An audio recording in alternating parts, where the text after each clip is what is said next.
today's video I'm going to share my first impressions and thoughts on the STIHL KMA135R, plus give you a quick demonstration and talk through some of the key stats and features of the tool.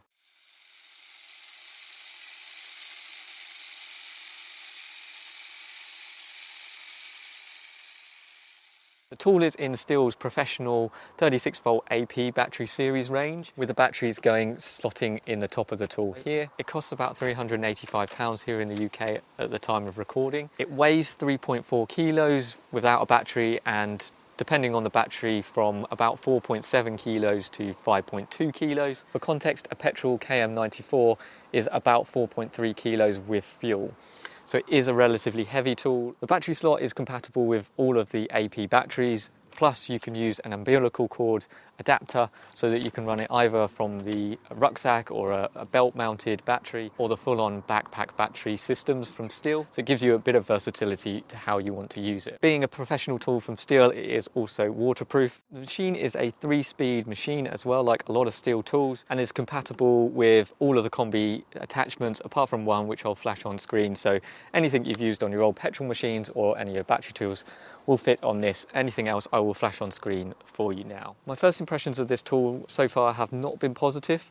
It's not necessarily anything overly wrong with the tool itself, partly what I've been previously using and a few issues that I'm having with it so far. The first thing I thought when I picked this up was, wow, this is a heavy tool. Obviously, if you're coming from petrol tools, this might be a lightweight tool, but it is actually heavier than some of the petrol tools.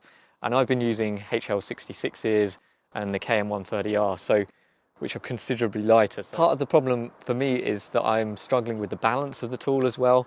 Getting used to the battery right at the back of the tool, it's quite long as well. So I've just been struggling to get that sweet spot, which means, so that you're not kind of carrying the whole weight. I'll adjust it and I will get there, I'm sure. But also has slightly less battery runtime than I was hoping.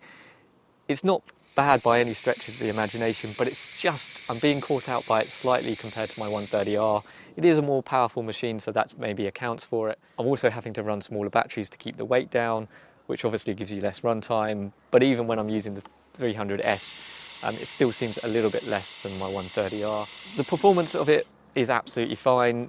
The blade speeds are okay, they're not exceptional, but they're fine. And for strimming and things like that, it feels really powerful and very capable. It is comparable to a sort of a mid-level petrol tool, so it is a powerful machine, and you do feel that when you're using it. It's got some capability and some torque to it. The real thing I've been struggling with, and it's a similar story for a lot of Stihl tools, is the trigger. I just don't like these Stihl triggers. The system is ponderous and slow. I'm still finding it's changing speeds when I'm using the tool, which it shouldn't, but I'm sure I will get used to it eventually. It's not all negative, and I will carry on using it. I'm sure I'll get used to and find those sweet spots. I will, of course, do a full review of this later on in the year once I've used it that little bit more and hopefully got used to it. If you have any questions, do drop them in the comment section. If you like this video, don't forget to hit that like button and maybe consider subscribing for more videos like this. And that just leaves me to say thanks again for watching. Bye for now.